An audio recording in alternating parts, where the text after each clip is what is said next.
আসসালামু আলাইকুম ওয়া রাহমাতুল্লাহি ওয়া বারাকাতুহু। দেখতে পাচ্ছেন বাইশটাই যে সোনালী কাকার গাড়ি চাকা বানালো, পিছের চাকা।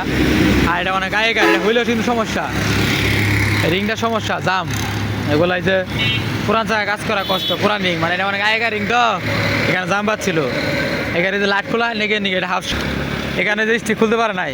স্টিক তো খুললে লাগাই না, লাগাই তো খালি এই যে এটা খুললে। বুঝতে পারছি।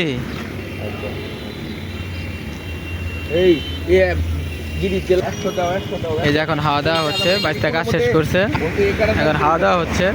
কিন্তু 1020 টাকা। ওই যে দেখতে পাচ্ছেন গাড়িটা, ওই গাড়ির চাকা, ওই দেখতেছেন গাড়ি, ওই গাড়িটা। এখন এই যে বাইশটা হাওয়া দিতেছে, মাত্র 100 হাওয়া দিবে। আশা করি বুঝতে পারতেছেন। আর আপনারা যে যেখান থেকে আমার ভিডিওগুলো দেখেন অবশ্যই লাইক কমেন্ট শেয়ার করে যাবেন। এটাই কিন্তু আমার দোকান।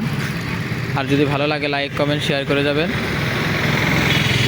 আর আমার চ্যানেল নতুন হলে অবশ্যই চ্যানেলটি সাবস্ক্রাইব করে দিবেন আর নোটিফিকেশন চালু করে রাখবেন, যেন আমি ভিডিও ছাড়ার লগে আপনার কাছে নোটিফিকেশন চলে যায়। ঠিক আছে? ওই দেখেন গাড়ি কোথায় রেখে খুলে নিয়ে আসছে, ওই যে গাড়ি জগ ছাড়া কিন্তু চাকা খোলা হয়েছে, দেখতেই পারতেছেন। আশা করি বুঝতে পারতেছেন। এখন হাওয়া দেওয়া হইতেছে। হাওয়া কিন্তু বেশি না, মাত্র 110 বা 100 হাওয়া দেওয়া হবে, কারণ চাকাটা ভালো না, চাকার অনেক বয়স হয়ে গেছে।